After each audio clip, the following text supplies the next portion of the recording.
ওরে ভাই রে ভাই, কাজটা করছে কি এটা, বাইক না অন্য কিছু? দেখেন কি অবস্থা।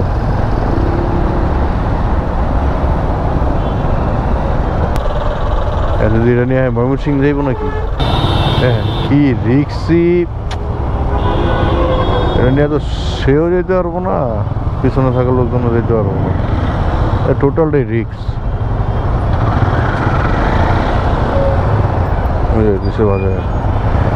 বড় ভাই, এটা এত রিক্স নিয়ে কেন যাইতেছেন? এত রিক্স কেন নিতেছেন এইভাবে? এত আপনারও তো ক্ষতি। আহেন আহেন, সাইড শিখি। আহেন এই কি শিখাইবেন? আপনার কারণে তো সবারই বিপদে পড়তেছে। এটা আপনার ক্ষতি না? বাইরে ভালো কথা শিখেলাম, বাচ্চাইতে গেল গা।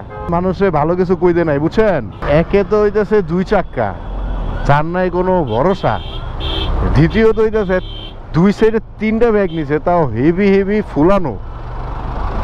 সে যে ডানে বামে মুভ করতেছে, এতে করে মানে আরেকজনের গাড়িতে লাগতেছে। এবং তার কেন বললাম, সে আমার রিক্স শিখাবে। তো চাইছিলাম যে একটু দাঁড়াই, পরে দেখলাম যে না, এর যে অবস্থা, মানে নিজেই পেরেশানিতে আছে, হ্যাঁ নিজেই অস্থির হয়ে আছে। এর মাঝখানে আর লোকে চিল্লাচিল্লি করে আরো পেরেশানি দিয়া লাভ নাই।